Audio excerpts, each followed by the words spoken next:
Makanya kok orang Jawa itu nggak percaya dengan Tuhan. Nah memang dia melihatnya dari luar kok. Nggak tahu kalau orang Jawa itu macul itu ingat Tuhan, makan ingat Tuhan. Di mana saja orang Jawa itu nggak pernah melupakan Tuhan. Karena yang makan itu ya Tuhan, yang bicara itu ya Tuhan, yang berjalan ya Tuhan, yang melihat itu Tuhan. Itu ajaran Jawa. Maka kita selalu manunggal ing kawula lan Gusti.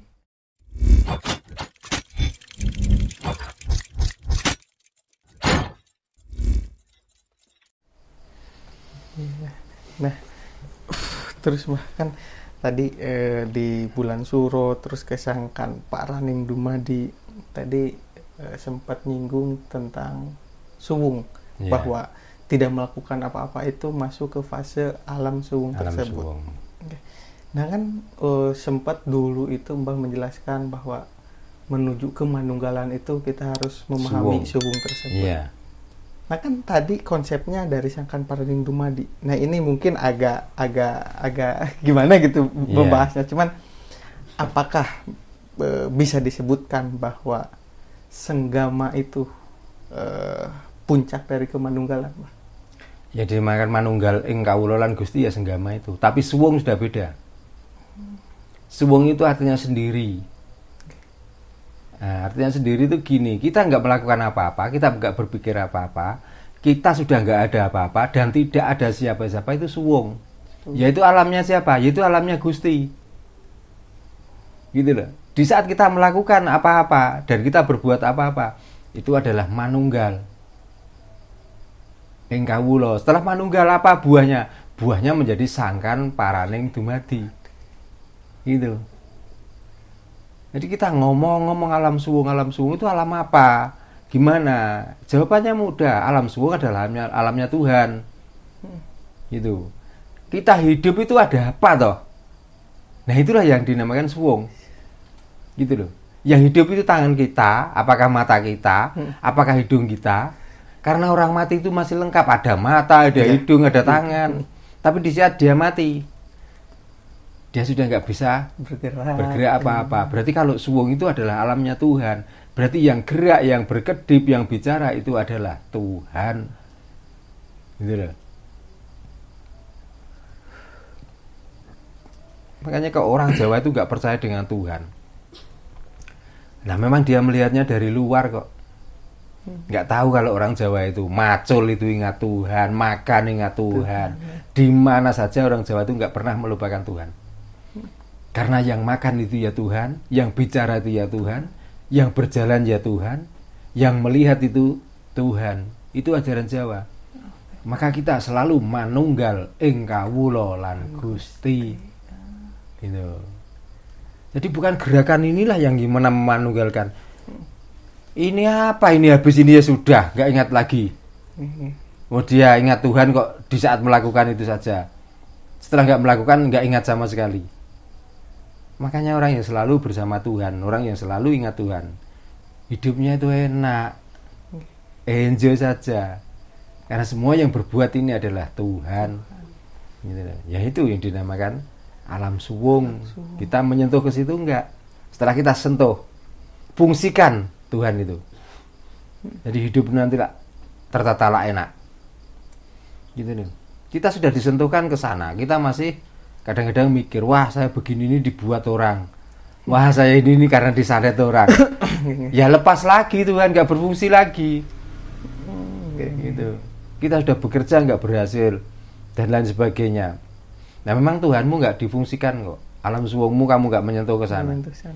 Terus bagaimana caranya kamu bisa memfungsikan Tuhan itu? Nggak apa-apa awake dhewe dianggap sial. Nah itu, padahal sial ya bener, sial gak sial itu tergantung kamu. Kamu bisa memungsikan Tuhan itu enggak. Gitu. Kita hanya menyebut-nyebut, kita mempunyai panutan, kita puja-puja.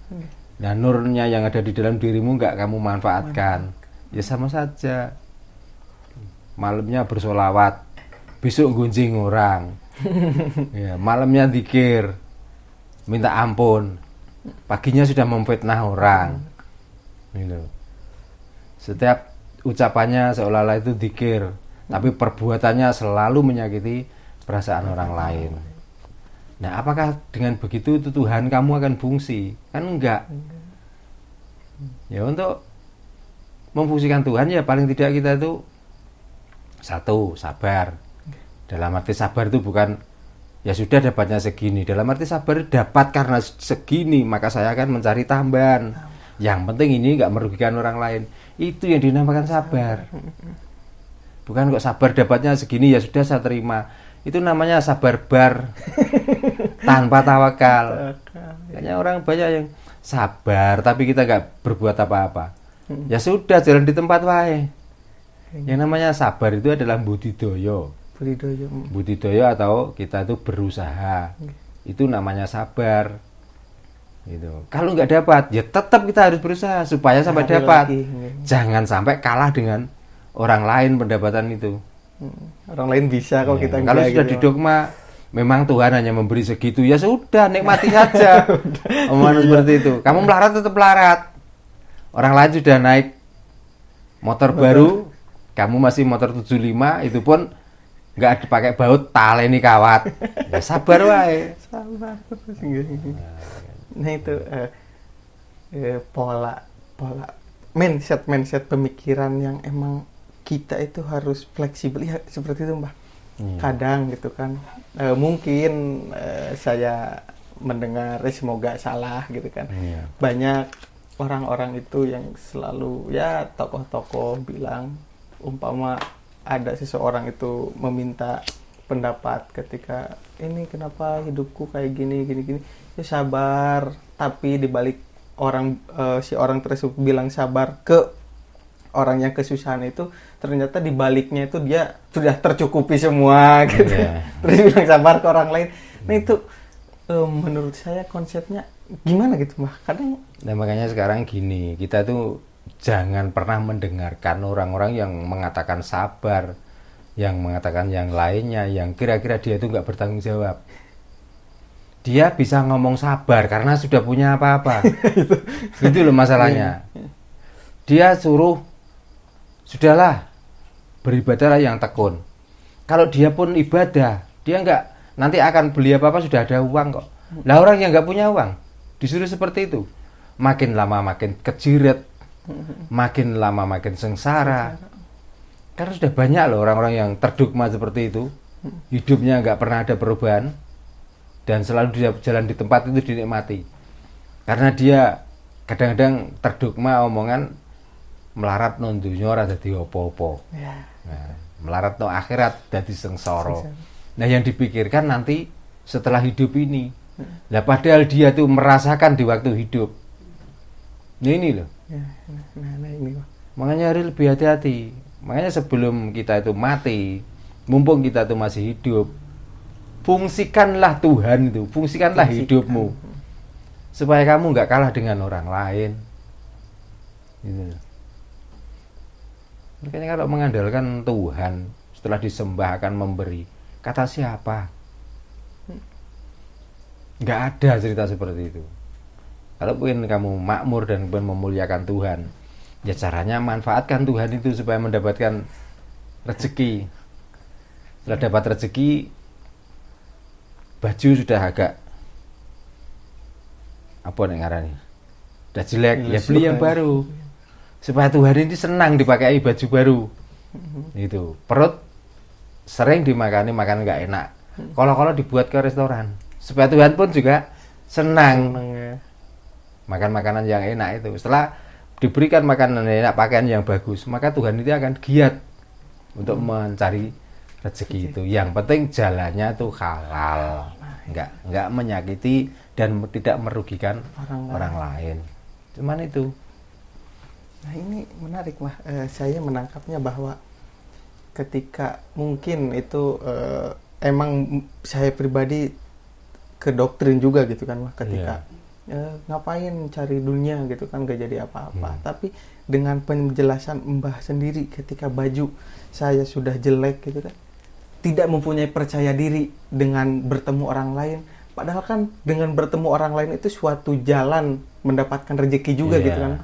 Dengan baju kotor atau baju udah jelek, belilah yang baru. Kan Tuhan itu jadi senang, dan kita membudidayakan lewat bertemunya orang lain. Ya, itu kan suatu filsafat juga yang Mbah jelaskan gitu. Mesti ada yang dibuka lagi gitu kan. Mungkin kan banyak teman-teman yang lain tuh selalu mungkin salah paham ketika cara Mbah menjelaskan itu tidak seperti itu, padahal kalau tahu filsafat di balik itu kan baik gitu kan. Bahwa membudidayakan hidup di mana kita tidak percaya diri dengan baju kotor, ya mungkin di rumah terus gak ada perkembangan yang seperti itu mungkin, Pak. Nah ya makanya ya, saya kemarin sudah ngomong, orang yang banyak menerima doktrin, dan doktrin itu setelah dipahami, maka dia itu salah paham karena mempertahankan paham yang salah sebenarnya. Nah, kata-kata sabar itu nggak dicerna dengan seksama, gitu loh. Sabar itu apakah setelah diberi itu diterima? Apakah karena diberi itu masih kurang, kita itu nggak berhak untuk menambah? Yang dinamakan sabar itu dikala kita diberi sedikit, carilah yang agak banyak. Karena apa? Karena kita itu sudah bersama Tuhan. Maka di dalam ajaran manapun, semuanya mengajarkan fungsikanlah fungsi Tuhan masing-masing dalam dirimu. Semuanya begitu. Maka supaya kita tuh memahami Tuhan itu, supaya kita tuh kenal dengan hidup kita. Karena Tuhan itu mempunyai segalanya. Artinya bukan mempunyai segalanya terus di sampingnya ada emas, ada uang. Bukan seperti itu. Mempunyai segalanya karena kita sudah lengkap. Maka manfaatkanlah kalau kamu ingin mendapatkan emas, kalau kamu ingin mendapatkan apa saja. Itu. Nah, kalau males-malesan, kita cuma mengandalkan omongan kita, bacaan kita, berdasarkan tulisan, itu terus diandalno. Ya. Waktunya orang kerja, kita masih sibuk dengan zikir. Waktunya orang sudah mendapat rezeki dari luar, kita masih sila. Di saat sudah memasuki siang, perut kita lapar, nggak ada apa-apa, kita zikir lagi. Ya kalau sendiri. Nah, kalau sudah punya anak, punya istri, ya. Nah, apa gak kaliran bersama, kaliran jamaah? Akhirnya, nanti kalau sudah ditanya, sabar, memang Tuhan belum memberi. Kapan diberi Tuhan? Gitu loh. Karena yang dimaksud Tuhan itu seolah Tuhan yang di sana. Ya. Yang di sana itu di mana? Gitu loh. Kalau Tuhan itu di langit, ayo kita ndangak bareng-bareng. Kalau Tuhan di bawah, ayo kita diluk bareng-bareng. Hamba begitu. Makanya ajaran-ajaran yang seperti itu sebenarnya yang mengajarkan enak, yang diajari ini lo senep. Dia sudah punya apa-apa. Yang dinamakan jamaah yang mendengarkan. Ada yang punya, ada yang nggak punya, bahkan ada yang sangat di bawah garis kemiskinan. Nah kalau di dogma digebyah uyah padha ratane, padha asine.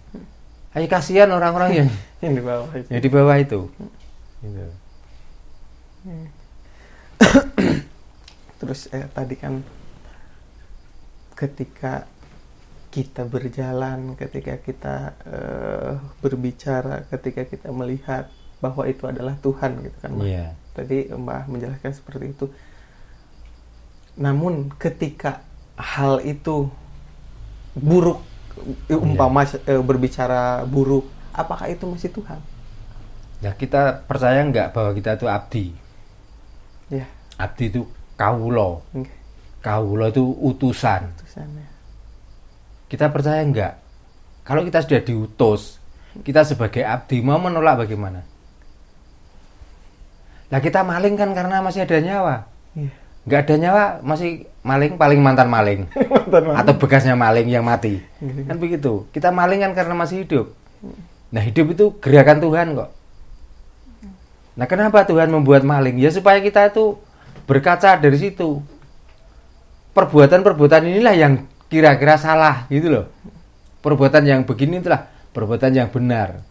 Supaya kita itu bisa memilih perjalanan hidup kita itu. Milih yang benar atau yang milih yang salah. Itu pun namanya salah dan benar itu masih kira-kira Lah kebetulan yang benar itu bukan begitu, kebetulan yang salah juga bukan begitu. Ini adalah perjalanan hidup atau yang dinamakan abdi atau kawulo. Gitu. Ya dicontohkan oleh para wali dulu membuat wayang, ya. Cakil itu karena perannya seperti itu. Terus kalau ada dalang memerankan cakil yang jalannya halus, bicaranya halus, mungkin dalang disawati watu kira-kira. Gitu loh. Salah sambung. Nah, Tuhan seperti itu. Kenapa dia membuat yang jelek kok nggak membuat baik semua? Ya supaya kita, karena ya tafakarun, kita adalah orang-orang yang berpikir. Maka berpikirlah kamu itu. Gitu loh. Maka kalau sudah tahu seperti itu, jangan kamu hujat. Ini Tuhan yang menghendaki seperti ini. Bukan orang itu. Nah, semua orang nggak mau loh. Iya. Saya yakin kok. Walaupun sejelek apapun cara berpikir, kalau dia itu kira-kira ada pilihan kodrat, jadi rampok, jadi maling, dia nggak milih kok sebenarnya. Tapi dia nggak bisa menolak itu. Terus gimana? Apakah kita yang melihat itu harus menghujat-hujat mereka? Lakon atau perjalanan ini sampai tuntas, harus sampai tuntas. Ya. Harus sampai tuntas. Kamu melakukan kebaikan, terus kamu dibujuk rayu, disuruh nyolong, kira-kira mau? Tentu nggak mau, tak? Iya. Nah, ini ya harus tuntas kamu lakukan, gitu loh. Kalau ada yang mau, ya mungkin kira-kira penyoba jadi maling terampok gitu mau tadi, gitu. Lah siapa tuh yang mau jadi seperti itu? Kan nggak ada. Kenapa bukan Tuhan? Gitu. Lah terus mah, ketika kita hidup adalah pilihan gitu kan, Ya. Ketika itu Bukan pilihan hidup ini, perjalanan. Perjalanan. Kita nggak bisa milih hidup kok, nggak bisa. Kalau bisa milih, saya pengen jadi anaknya camat kok dulu. Nggak bisa. Enggak. Nah, hidup adalah perjalanan gitu, Mas. Ya. Dikatakan hidup di zaman sekarang itu si A katakanlah menjadi maling gitu kan. Ya. Terus apakah itu sangkut pautnya dengan karma leluhurnya dulu dia gitu? Ya kalau dibilang karma leluhur, kalau kita percaya dengan reinkarnasi, kalau kembali ke reinkarnasi, ada roh yang memilih, ada roh yang dipilihkan. Nah masalahnya di situ. Kalau dipilihkan berarti artinya kamu harus menuntaskan perjalananmu. Kamu yang memilih, kamu juga akan memilih perjalananmu yang harus tuntas dengan kebaikan itu. Nah percaya dan tidak percaya silakan. Gitu loh. Karena gini, ada agama macam-macam. Ini kalau dulu-dulunya nggak ada orang yang beragama, nggak mungkin. Dia mendapatkan dari mana? Kita bisa membaca itu karena siapa tuh? Apakah kita tiba-tiba bisa membaca? Kan karena guru. Apakah bukan reinkarnasi dari guru itu kamu bisa membaca? Apakah kalau 4 kali 4 menjadi 16 itu bukan ajaran dari guru? Apakah bukan itu yang dinamakan reinkarnasi? Kamu tiba-tiba bisa, kira-kira? Kalau kamu menyatakan seperti itu karena Tuhan, coba anakmu lahir taruh di tengah hutan, jangan dididik apa-apa, nanti akan jadi apa? Cara memahami dengan reinkarnasi itu seperti itu. Jadi agama pun itu hasil dari reinkarnasi. Pembenaran terus. Sampai sekarang itu. Makanya agama pun tidak ada yang sempurna.